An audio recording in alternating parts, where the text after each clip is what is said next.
You know, in the 25 plus years I've been a broadcast journalist, I have the great pleasure of interviewing so many different kinds of people, not just athletes, but people as diverse as Miles Davis, to Richard Nixon, to Paul McCartney, to Elton John, and everybody in between. 5,000 interviews. It's been a blast. You would agree that you have been intolerant in your day? Yes. You have been incredibly generous in your day? Well, I don't know about that. You have been harsh? You have been kind? Harsh is good. You have been tough? Tough is good. You've been very sentimental? I don't know about that. Both sides are you, clearly. Are you surprised there's been so much conflict and upheaval in these 25 years? Or is that are you just a magnet for this stuff? Well, I don't know if I'm a magnet for it. I want to win. I felt that same feeling every time I didn't have my father. Every time I asked my mom a question and she couldn't answer me. She would never lie to me, but she just couldn't answer me. And that's the same emptiness I went back to, you know? And the thing that I came full circle, the thing that I realized is what God was really trying to show me. And that was that put your trust in no man, tell no lies, even if it's your child. You said it's a different Mickey Mantle now. When you walk down the street, when you see a fan, when you see your sons, how's it different, Nick?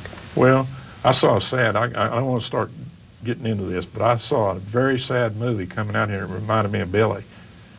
And I don't want to start choking up, but I'm what was the name of the movie? A very changed man. What's the name of the movie?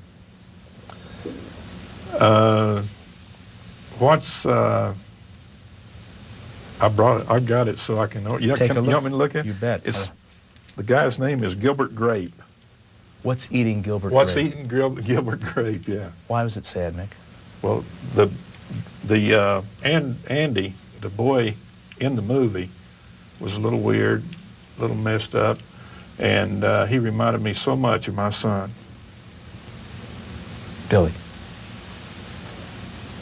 You have a lot of regret for Billy, and it's still hard. Mm-hmm. It's just the omission of like hugging them or telling them, you know, like in that movie. Did you see that movie? Yes, I did. Well, it's a pretty sad movie to me. It's probably sadder to me than it was to other people. But hugging wasn't something you were part of. Mutt, your dad, wasn't a guy who told you he No. loved you. You didn't tell him you loved him. There wasn't a lot of hugging in the Mantle family. It wasn't part of your history, Mick. Part of my deal out there at Betty Ford was to write him a letter, though, and that was pretty hard. Your dad. Mm-hmm. What'd you say? I'll just tell him that he'd been proud of the kids.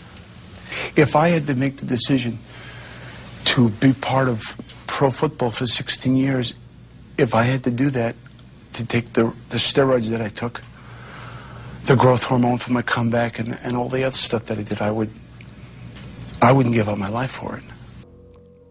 Switzer has handled grief remarkably well. He was very close with his mother, Mary Louise, but alcohol and painkillers broke her. And then she took her life, standing just 10 feet away from Barry.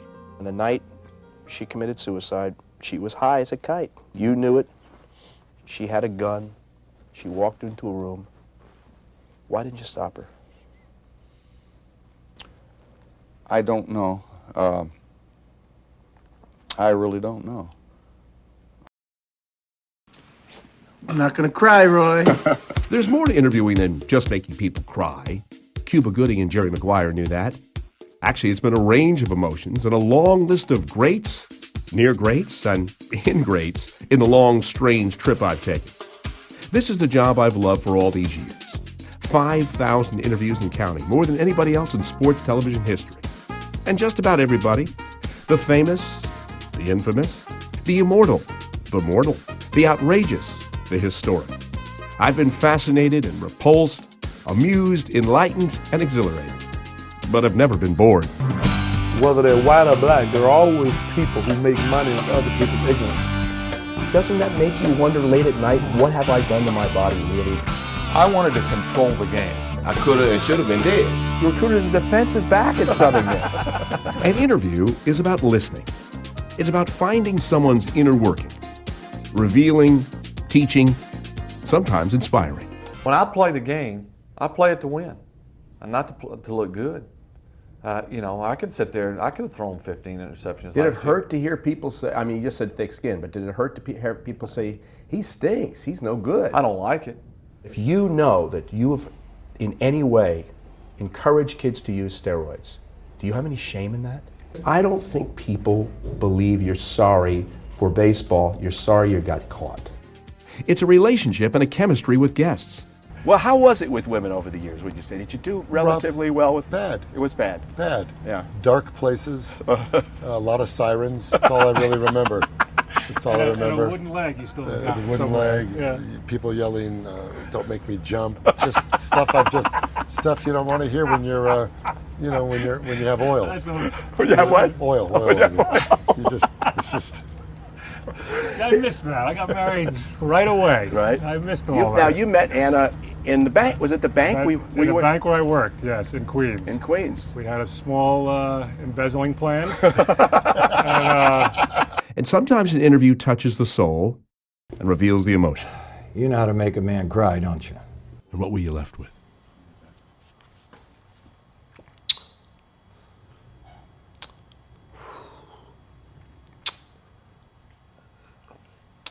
I was left with everything.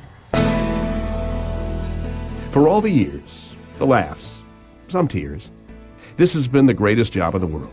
I'm Roy Firestone, and you've just had a glimpse of it up close.